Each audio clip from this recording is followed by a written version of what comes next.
So once again, we are building on our last lesson for this new lesson.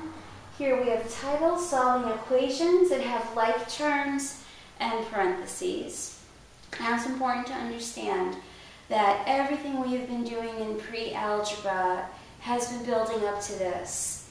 All the skills, PEMDAS, integers, combining like terms, distributive properties, solving equations, isolating the variable.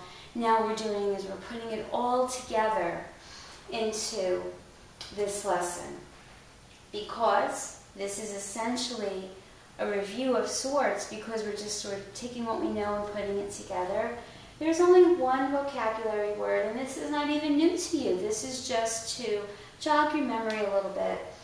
And the vocabulary term is like terms, and you know that in an equation and in an expression, the like terms are the terms that are constants. We would group the constants together, or the terms that have identical variables in them. Now, before we get started with our 4 examples, I want you to copy down a list of steps that we have to follow when we are solving these kinds of equations. And again, there's nothing here that you don't know. You will see equations in about half a minute that have variable terms in them, constants, and we're bringing back the parentheses with an equal sign among all of it. So when we see those parentheses, we know we have to perform the distributive property. PEMDAS is always in charge, and PEMDAS dictates that our parentheses are done first. And what that really means is distributive property. Then, once you distribute, you will simplify your terms. Then you will identify and combine any like terms that you have. Sometimes you will be combining just variable terms, sometimes just constants, sometimes both. Then we negate the constant, and then use multiplication or division to isolate the variable. Let's take a look at our first example.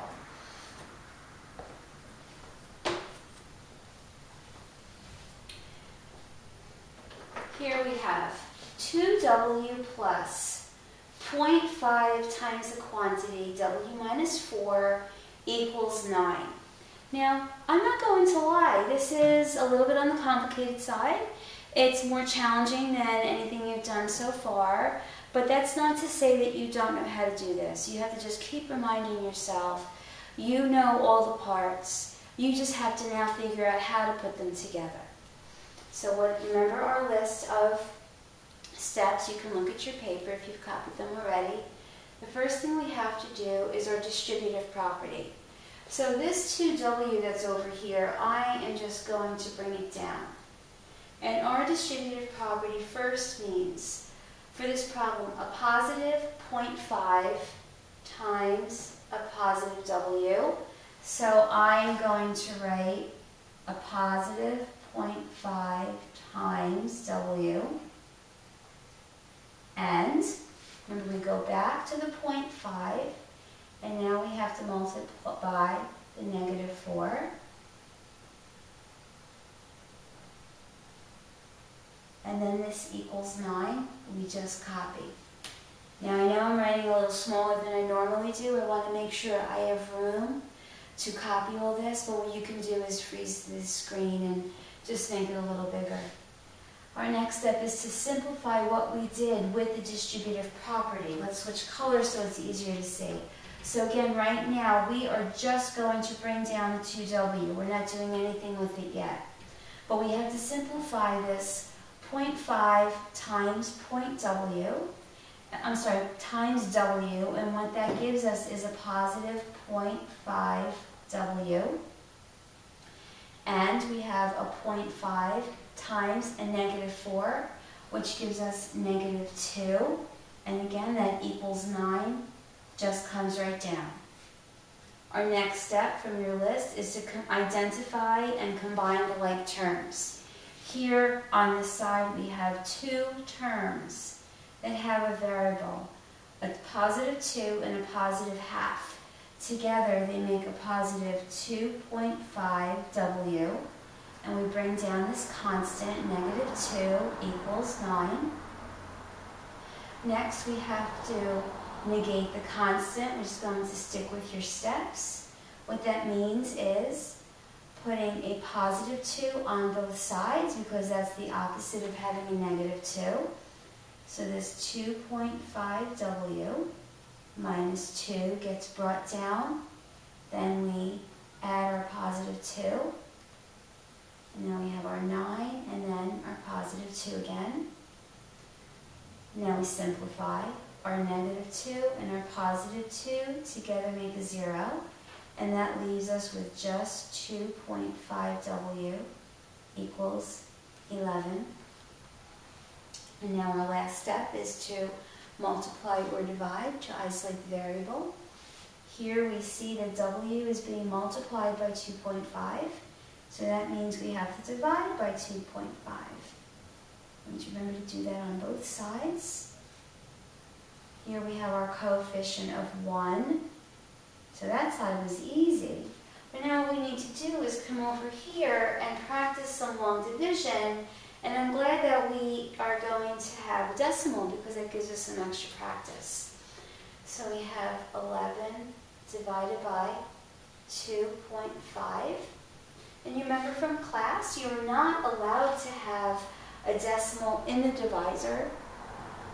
That means this number out here, we have to take the decimal and move it to the end of the 2.5. We moved it one place. Whatever we do outside, we have to do inside. So we are going, here's our decimal, just to remind you. We have to move it over one place. And just as I said in class, we fill in that space with a 0. And then what I like to do is I clean it up a little bit. And I rewrite the problem without the decimals. So our new division problem is 110 divided by 25. When we do that, okay, we divide. 25 goes into 110 4 times. 4 times 25 is 100. We subtract and we have 10. So what we have to do, because remember, gone are the days where we use a little r to show a remainder. Instead, we put in a decimal, and I put it both in the house after the 110 and up here where the quotient is. And I annex a 0 and I bring it down. And now we have 25 goes into 10 4 times. 4 times 25 is 100. There's nothing else to annex or add, but everything works out evenly. So we find that our solution is w equals 4.4. So it's a lot of work. It's complicated, but if you follow your steps and take your time and just keep reminding yourself of what you know, then you will be successful. Let's do some more practice. Here we have example 2. Less friendly than the first one. Let's look at what we have. We remember our steps, but let's read the problem. 23 minus, and then we have a 23, and then a -7 times the quantity x plus 3, and then we have a positive 5x, and all of that equals 10. Remember our first step, PEMDAS, distributive property. So we're going to bring down this 23. Now, I want to alert you to the fact that right here in this first step is where most students make their mistake. Because our impulse is to see, 23 minus 7, and right away bring down to 16. We have to remember, this 23 is a separate term from this -7. But, and I know that you know that already, but here's the thing. We have to look and see that this -7 is attached to these parentheses. So since we have the distributive property to do here with this -7, this 23 comes down all by itself. Now we have a -7 times x and negative 7 times positive 3. We bring down this positive 5x, and our equals 10. Now we're going to clean this up a little bit and simplify the distributive property. We keep our 23 the way that it is. A negative 7 times x gives us negative 7x. Negative 7 times positive 3 are negative 21 plus 5x equals 10. Remember our next step? We are going to identify and then combine our like terms. Rules of algebra dictate we use our terms with the variables first. Here they are, negative 7x and a positive 5x. Next we have a positive 23 and a negative 21 equals 10. Now that they are grouped with their like terms, we can combine them. A negative 7x and a positive 5x give us a negative 2x. Positive 23 and a negative 21 together make a positive 2. So you see, so far we've gone from this equation to something that looks a lot less friendly, and one step at a time we've gotten down to an equation similar to what you saw in the lesson before this one. So now we need to negate the constant because that will bring us closer to isolating the variable. We see here that our constant is a positive 2. So we have to use inverse operation. We have to put a negative 2 on both sides. So negative 2x, positive 2, negative 2 equals 10, and then our negative 2.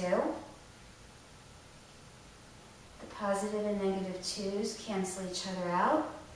We get negative 2x equals 10 minus 2, which is 8. Going to bring this over here. We have a negative 2x equals 8. Now we need to, again, inverse operations. Since the x is being multiplied by negative 2, we have to remember that the opposite of that is being divided by a negative 2. Because it's an equation, we have to do it to both sides. Here we have our coefficient of 1. 8 divided by negative 2 is negative 4. And so now we know that our solution is that x equals negative 4. Let's do another example similar to this. This one is not as long, but it's still just as important. We have to look at what we have and be cognizant of what we have to do. We have a positive 4x, and now we have a negative sign outside a set of parentheses where we have a positive 15 and a negative 6x, and all this equals negative 21. So the parentheses remind us or alert us to the fact that we have to perform the distributive property. And it may be a little confusing because there's no number here to distribute. Well, what we're distributing is this negative sign. This is almost like having a negative 1 here. But you don't even need to do that. All you need to remember is that that minus sign means the opposite of. So having said that, we're going to bring down our 4x because we're not doing anything with it right now. And what we need to find out now is the opposite of a positive 15, which you know is a negative 15. And now the opposite of a negative 6x, which is a positive 6x. And then the equals negative 21. We just bring that down. Remember our next step, now that we've done our simplifying, is we have to identify and combine our like terms. Here we have a 4x and 6x, both of which are positive. There's only one constant, negative 15, so we'll bring that down. And we'll bring down our equals, negative 21. Now that we've identified, we'll combine our like terms. 4x and a positive 6x together make 10x. Now we have our negative 15 equals negative 21. We want to negate the constant. The way to negate, to zero out a negative 15 is to put a positive 15 on both sides.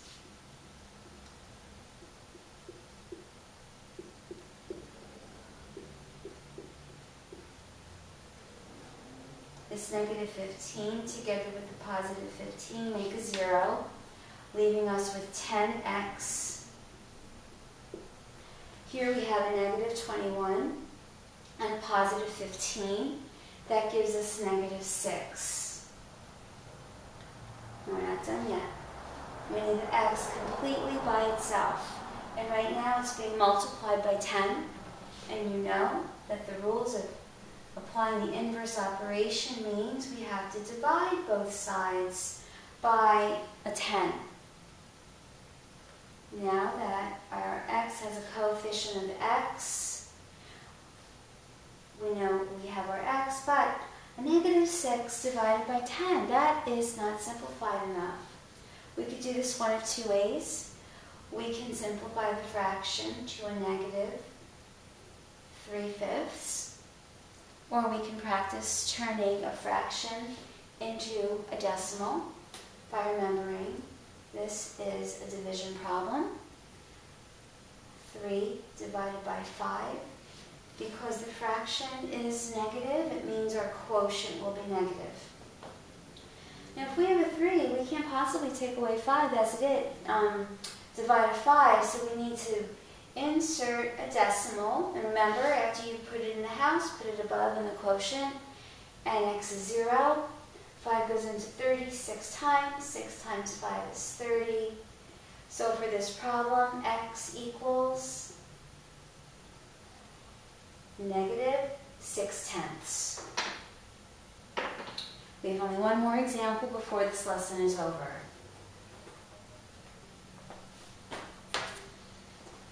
Perimeter. We got away with the last lesson without a perimeter or an area question. So now we're going to take everything that we know and apply it to what we already knew about perimeter. And here we have is a rectangle. Its width is x units and its length is 3x minus 1 units. And we know our total perimeter is 46 units. But you know that what I want is for you to always start with the formula. Always, always. By writing it out, it helps you to commit this to memory. And by seeing it in front of you, it makes it easier to just plug in what we need and what we have. So we know that our perimeter is 46 units. So I'm going to already start my substituting. Twice the length. I already said our length is 3x minus 1. So I'm going to open up a set of parentheses and put 3x minus 1 in there. And we're adding that to that twice the width, which is 2 times x. Now we're going to simplify what we have to make it friendlier. Here we have our 46. Parentheses mean distributive property. The 2 times 3x gives us 6x. Positive 2 times a negative 1 gives us a negative 2 plus 2x. Next we have to identify and combine our like terms. Here we have a 6x and a positive 2x. And then we put our constant at the end. So we have our perimeter. Little by little we're getting there, slowly but surely, equals 8x minus 2. Our next step on your list is to negate the constant. So we're going to do that by putting a positive 2 on both sides.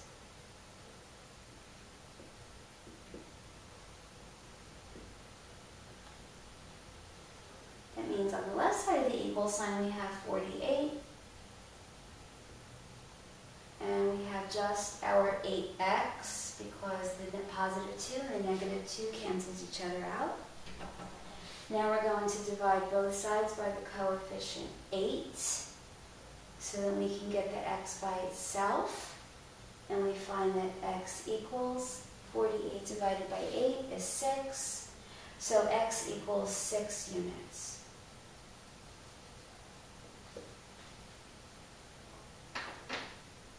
So remember, you know every part of this, and now you know how to put it together.